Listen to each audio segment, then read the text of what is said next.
¿Recuerdas algún momento en tu vida donde atravesaste un momento traumatizante o de amenaza para tu vida y en el cual no pudiste hacer nada y te quedaste congelado?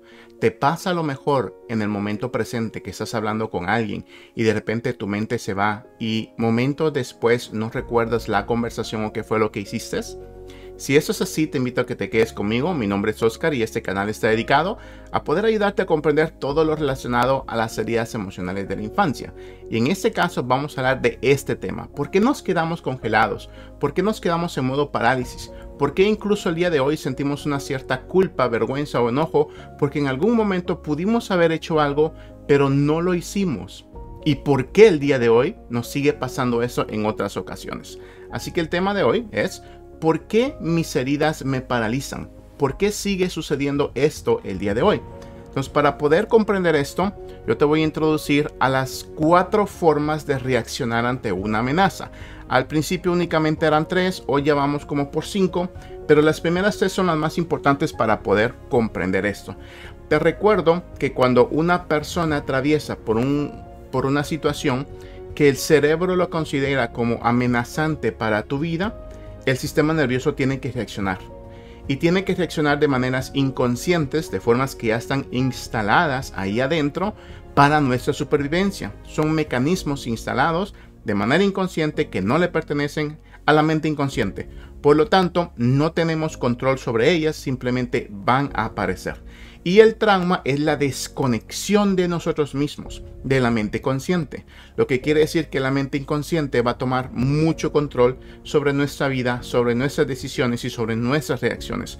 Al estar ahora desconectados de nosotros mismos, entonces va a ser difícil poder comprender nuestras decisiones, nuestras emociones, nuestras reacciones e incluso salirnos de esa manera en la cual el sistema nervioso está en modo alerta. Entonces la palabra desconexión aquí va a ser importante y la palabra mecanismo de defensa y el sistema nervioso es otra manera de poder comprender esto y que nos va a ayudar. Mira, hay 4 maneras en las que el ser humano, todo ser humano, va a reaccionar ante un evento que se considera como que está amenazando nuestras vidas. Estos eventos pueden ser muy variados y no tienen que ser momentos considerados como muy grandes, ¿no? Como haber estado en una guerra, ser secuestrado o atravesar por un abuso, pero los incluyen. Y estos mecanismos o estas formas de reaccionar que son automáticas, las compartimos con la mayoría de los animales, ¿no? El primero de ellos se llama pelea.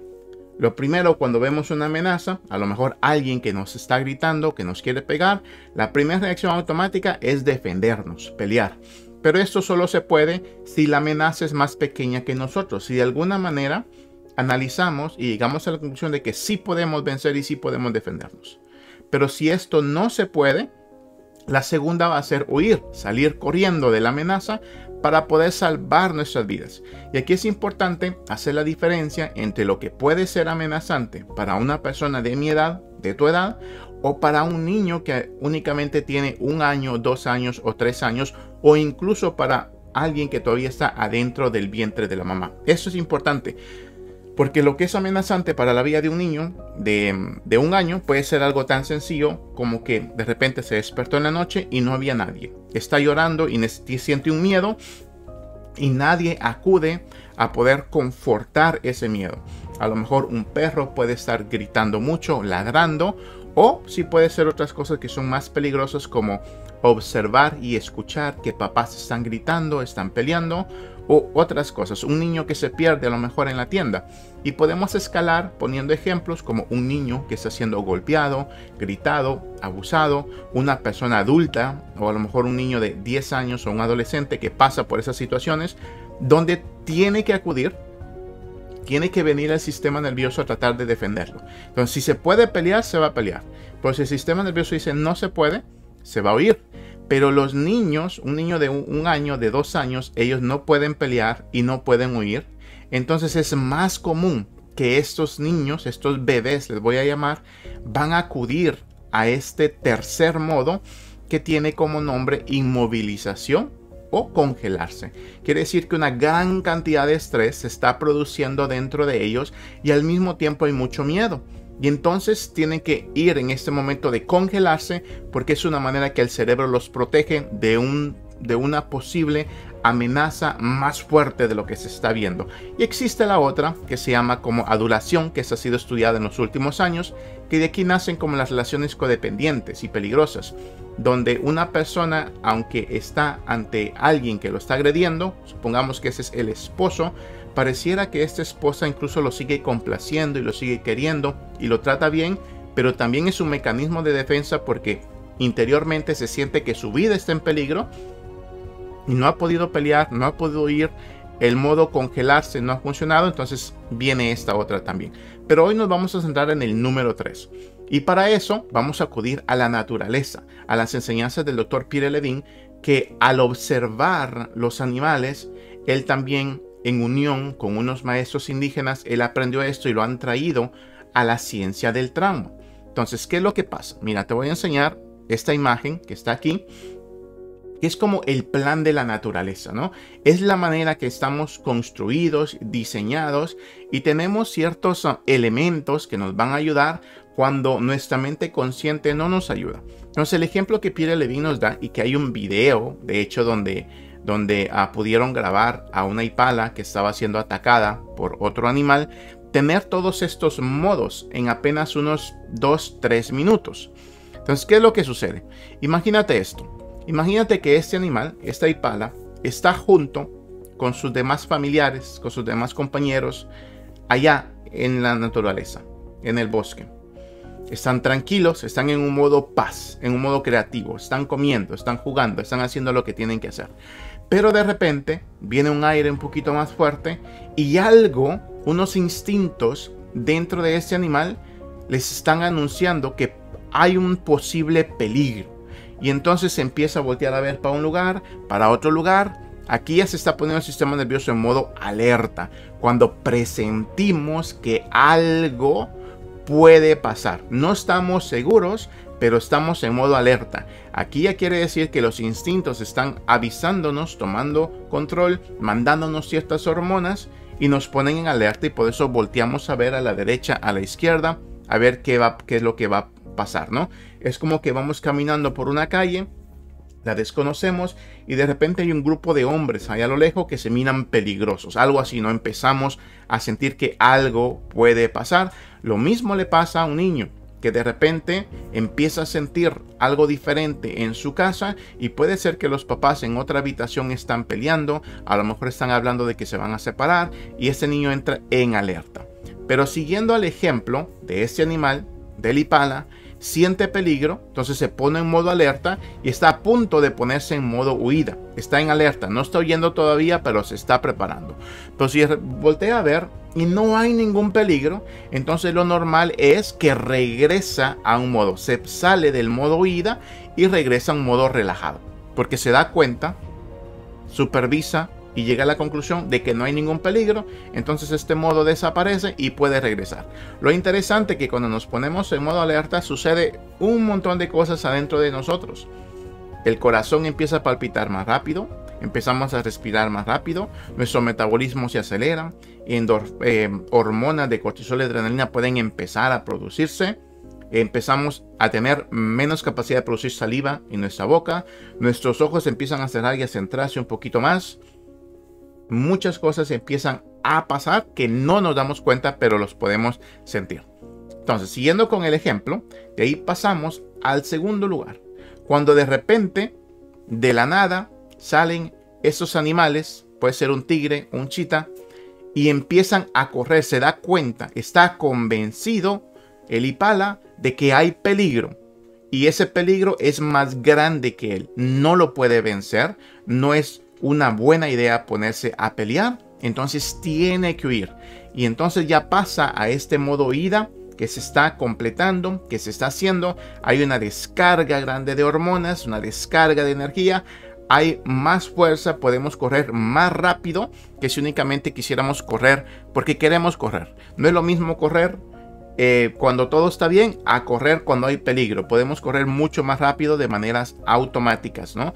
El miedo se intensifica por dentro. Te imaginarás ahora la cantidad de hormonas que se están produciendo, la cantidad de fuerza, todo lo que está pasando adentro de este animal. Lo mismo adentro de un ser humano que ahora tiene que correr por su vida, que que alguien lo está persiguiendo porque le quiere golpear o lo quiere matar.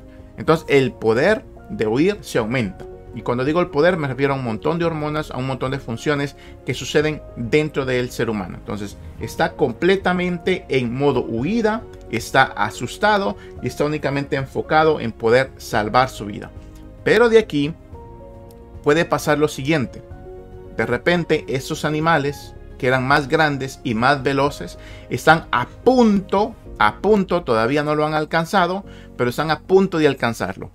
Y puede pasar esto, que unos segundos antes de ser alcanzado, el instinto ya sabe que lo van a alcanzar, que ya no tiene por qué seguir corriendo y que si sigue corriendo de todos modos no se va a salvar, o puede pasar que lo atrapen. Una de dos, hay un momento en el que se rinde el animal, se rinde ante su depredador. Los indígenas dicen entregan su espíritu, su alma a este depredador que los va a matar. Se rinden completamente y ahí entran en un modo que se le conoce como parálisis o congelación.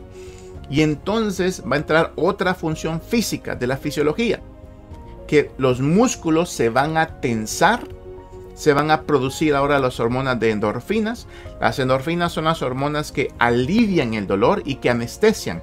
Esto es algo parecido a la morfina. Si alguna vez has ido con un gran dolor al doctor y no encuentran qué es y te dan morfina, a mí me pasó eso y es automático como el dolor se quita. No es que te curen de lo que te está pasando, pero las conexiones del sistema nervioso que están en tu cuerpo y que van al cerebro ya no mandan el mensaje del dolor. Estás adormecido completamente, tu mente se disocia. Los indígenas le llaman a esto el espíritu, tu alma se sale de tu cuerpo y ya no sientes absolutamente nada. Ahora, esta imagen de este animal la pudiéramos pasar a una persona que está siendo abusada por personas más grandes, no pudo pelear, no se pudo defender.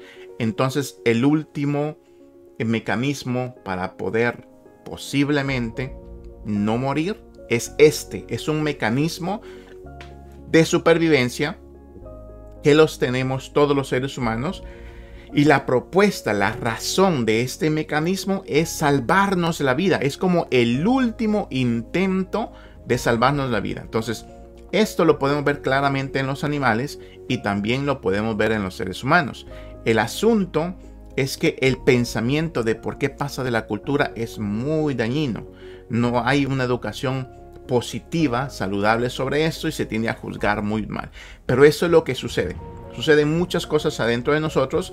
Yo no quise poner las imágenes de cuando el chita tiene agarrado con su boca al impala, porque puede ser un poquito, puede activar heridas de personas. Pero aquí en esta imagen que te estoy mencionando, lo que sucedió es esto.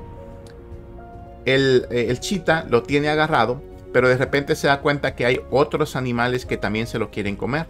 Entonces el chita se distrae por un momento para poder ahuyentar a los demás animales, pero el impala sigue ahí, tieso, congelado, tenso. No está muerto, pero pareciera que sí está muerto. Incluso el chita puede venir y morderlo y no se va a mover y no va a sentir nada, lo puede sacudir y no va a pasar nada. Ahora, la pregunta es, ¿por qué pasa esto y para qué nos sirve esto? Te recuerdo las frases de mis maestros. Toda sanación inicia con un poco de comprensión. Cuando comprendemos las cosas, empezamos a ser bastante más compasivos con nosotros y cuando la compasión aparece, las posibilidades también aparecen. Cuando estamos en culpa, en miedo y en vergüenza, no encontramos salidas porque funciones del cerebro están apagadas. Las funciones de poder ver, de poder cuestionar, de poder buscar ayuda también están bastante minimizadas. Entonces, en este caso, ¿para qué sirve este modo parálisis? Te lo voy a contar aquí. Hay dos razones. Una es porque es un último intento de supervivencia. Es como que el sistema nervioso dice, no pude correr, no pude pelear, estoy a punto de morirme y tengo que utilizar mi última carta. Y la última carta es porque el evento era demasiado traumatizante. Demasiado traumatizante. No se podía hacer otra cosa. Entonces, esta producción de hormonas de las que te hablé, poner los músculos tensos y disociar la mente, hace que la persona no sienta nada, no recuerde nada y que incluso al saber que hay una gran posibilidad de morir, también hay una pequeña posibilidad de no morir. Y por eso hace esto. Al hacer esto, puede ser que la persona, o que en este caso, este animalito, gane un cierto tiempo y engañar al depredador. Esto no se hace consciente, no se planeó, pero es lo que el sistema nervioso ha aprendido a hacer. Engañar al depredador y pensar que está muerto. Porque si ya está muerto, puede ser que el depredador tome otras decisiones. Y aquí estoy hablando incluso de un ser humano. Puede ser que al ver que su víctima ya está muerta, puede ser que el depredador se asuste, puede ser que el depredador tome otras decisiones, o puede ser que no siga abusando, golpeando, gritando, o lo que fuera que estuviera pasando. No siempre tiene que ser con una persona, porque puede ser en un accidente o en otras ocasiones, ¿no? Entonces lo que puede pasar, y lo que en un video que está en YouTube sucede, es que de repente se distrae el chita, y entonces el animal pega un brinco y sale corriendo. El sistema nervioso entendió que tiene unos cuantos segundos para hacer algo, y lo hizo, le dio otra descarga de fuerza, de poder, y pudo correr y pudo salvarse. Así que una de las razones por las cuales esto existe es porque existe esta posibilidad. Lo segundo es porque al entrar hace que la persona o que el animal entren en un estado alterado de conciencia, un estado alterado mental, en el cual lo que sucede es que no sienten dolor. Cuando el sistema nervioso dice, nos vamos a morir, o nos van a despedazar, o nos van a hacer algo que es mucho más fuerte de lo que puede soportar, entonces va a adormecer completamente el cuerpo, e incluso si a este animal lo empezaran a morder y lo descuartizaran, el animal ya no siente nada, no siente dolor. Y es una manera también que el sistema nervioso tiene para evitarnos ese gran miedo que a veces le tenemos a la muerte, o ese miedo o ese dolor físico también, nos adormece completamente. Entonces son formas de supervivencia, y esas son las dos razones por las cuales existe. ¿Cuál es la diferencia entre los humanos y los animales? Que este animal, cuando pudo escapar y se encontró en un lugar donde ya no había peligro, este animal puede descargar esta energía, terminar este ciclo por medio de temblores, por medio de sacudirse, por medio de cegarse en el suelo, y quema todo ese exceso de energía y puede regresar a un modo normal de paz y de tranquilidad. Y por eso el día de mañana este animal ya no se va a estar recordando, no va a tener la percepción de que el mundo es un lugar peligroso.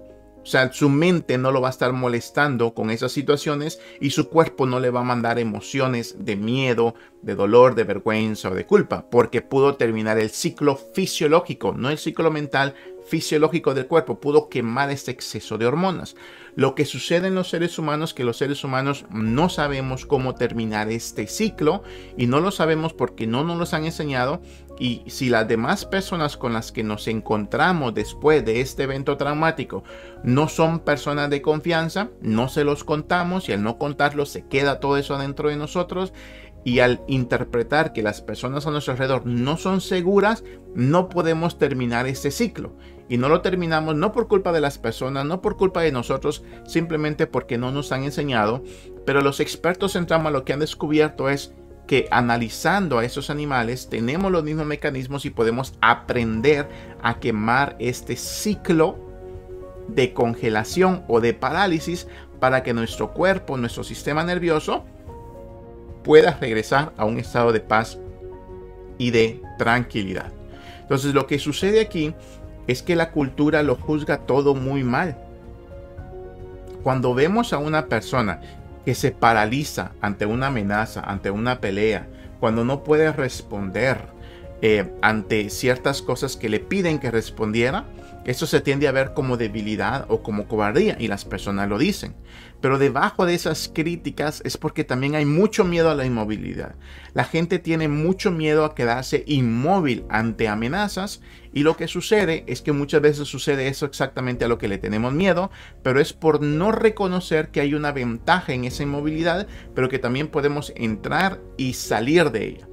Pero como está tan mal juzgado, no podemos salir de ella, y sucede que el sistema nervioso se ha quedado, lo voy a llamar como de una forma estancada, y por eso que nos sucedió hace 10, 15, 20 años, que nos metió en ese modo de inmovilización, el día de hoy aparece. Y aunque no hay ningún peligro, cuando estamos hablando con alguien, cuando queremos hablar de una emoción incómoda, cuando tenemos alguna discusión con alguien pero que no es tan peligrosa, cuando tenemos que hacer una entrevista de trabajo, cosas que nos den ansiedad, nos paralizan. Y a veces esto es tan fuerte que estamos hablando con alguien de cualquier tema, pero sobre todo va a salir cuando estamos hablando de temas traumatizantes que tienen que ver con nuestras heridas. De repente nuestro cerebro se disocia, se separa y nos adormecemos otra vez. Una manera sencilla de hablar de esto es como cuando vas manejando y de repente llegas a un lugar y no te acuerdas ni cómo llegaste, ¿no? Te adormeciste un poquito y tu sistema nervioso inconsciente tomó el control de esto. Pero a personas que de repente quieren contar algo que les duele, de repente se quedan calladas, sus ojos a veces se quedan directamente viéndonos o a veces se van para otro lugar, como para el cielo, y no recuerdan en lo que estaban hablando, y a veces son un poquito conscientes de esto y a veces no son conscientes. Y otros tienen esos famosos ataques de pánico, personas que se despiertan en la noche y no pueden moverse, que le pertenecen a esta función de congelación o de parálisis. Entonces, la mayoría de seres humanos vamos a tratar de evitar estos modos porque se sienten casi igual a la muerte. Se sienten exactamente igual a casi empezar a morirse, pero cuando ya estamos metidos ya no se siente nada.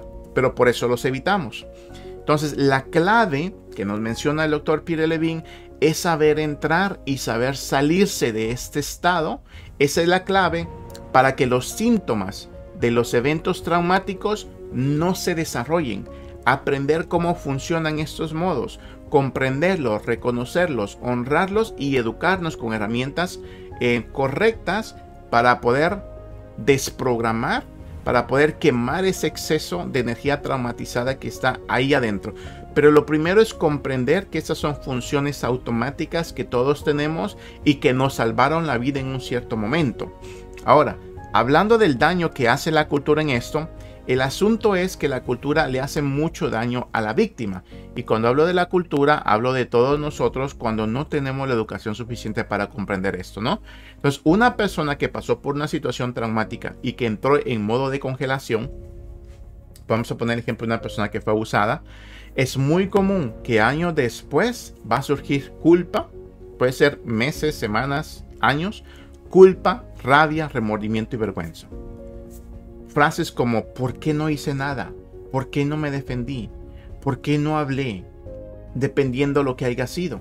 Y entonces se puede repetir más adelante cuando no es que esté sucediendo un abuso, sino que es una discusión o te están preguntando algo que expreses una emoción y uno dice, pero ¿por qué no la puedo expresar? ¿O por qué no lo hice? Y entonces entramos en este círculo vicioso de emociones incómodas, de culpa, rabia, remordimiento, vergüenza, y lo que hace que se maximicen los síntomas del trauma y que se minimice la capacidad de poder sanar. Y de ahí viene lo que muchos le llaman el estrés postraumático, que es un conjunto grande de síntomas tanto mentales como físicos a consecuencia de haber pasado por un evento traumático pero que no se ha tratado, y entonces primero surgen ciertos síntomas mentales, emocionales, físicos, y ahí se pueden somatizar y convertirse en enfermedades, ¿no? Entonces muchas víctimas deciden no contar nada. Y al no contar nada, lo que va a suceder es que pueden venir más síntomas después. Y eso no significa que hay que solo contar a todas las personas, sino que el poder contar te va a poder ayudar a empezar a quemar esta energía, a salirte de estos eventos y a que se aumente la posibilidad de que haya alguien que sí te comprenda. Ahora, estos videos yo los hago porque es importante saber escoger a quién. Y si no hay nadie de confianza alrededor, pues ahorita no es ese momento para poderlo. Y por eso, por medio de estos videos, de los libros, de otras maneras, puede haber un momento en el que sí nos demos cuenta que es necesario escoger a alguien y tomar el riesgo. Claro, siempre la mejor persona es un profesional de la salud mental, pero también hay personas en las cuales podemos confiar, que sabemos que no nos van a juzgar y no nos van a criticar. Si sabemos que nos van a juzgar, a criticar o se van a enojar, es mejor no hacerlo y esperar a buscar a alguien o pedir consejo, ¿verdad?, de alguien. Entonces, la clave aquí está en hablar, en comprender esas funciones y poder obtener la ayuda indicada. Y te dejo con esta frase del Dr. Peter Levine, de quien estoy utilizando sus libros para hacer estos videos. Él dice: el trauma no es lo que nos pasó, sino lo que guardamos dentro en ausencia de un testigo empático. Esos videos yo los hago con la esperanza de que podamos convertirnos en personas, en testigos empáticos, en que la gente pueda venir con nosotros y contarnos aquellas cosas que son incontables y que puedan encontrar en nosotros personas con cero juzga, cero crítica, y que aunque a veces no sepamos cómo ayudar, pero que por lo menos con nuestra presencia y nuestra atención, con no juzga, no crítica, podemos ayudar a que empiecen ese proceso de poder sanar. Porque una persona empática es terapéutica, y la razón por la cual los traumas se han mantenido, los síntomas, es porque no encontramos esa persona empática cuando éramos niños, porque las personas no comprendían esto, porque habíamos perdido la confianza. Eso no es para culpar a la sociedad, para culpar a la gente, pero sí para despertar conciencia en la necesidad que tenemos de sanar y de educarnos en estos elementos y de poder desarrollar herramientas, técnicas, conocimiento para poder elevar nuestro nivel de conciencia y para poder ser personas empáticas que puedan ayudar a los demás. Así que Peter Levine es el creador de un acercamiento somático hacia el trauma que lleva como nombre la experiencia somática. Así que si algún día tú puedes asistir con un experto y que sea facilitador o que sea certificado en este método, y hay otros más, te aseguro que te va a ayudar mucho. Así que te recuerdo la frase de mi maestra: toda sanación inicia con un poco de comprensión. Así que cuéntame qué te ha parecido este video. Espero que te haya ayudado a poder comprender un poquito de este modo de parálisis o congelación, que te des cuenta que es algo automático que está dentro de nosotros, que nos ayudó en cierto momento, pero hoy ya de adultos es importante empezar a hacer algo para poder salir, porque se puede convertir cada vez en síntomas mayores y nos minimizan la capacidad de disfrutar la vida. Espero que te haya gustado. Si tienes una pregunta, te recuerdo, déjanos un comentario. Con gusto vamos a hacer lo posible en responderlo. Y si te ha gustado este video y si nos quieres ayudar, te invito a que te suscribas al canal, a que le des un like, que nos des un comentario y que lo compartas con alguien que tú pienses que le puede ayudar esta ayuda. Así que ha sido todo por mi parte y nos vemos en el siguiente video.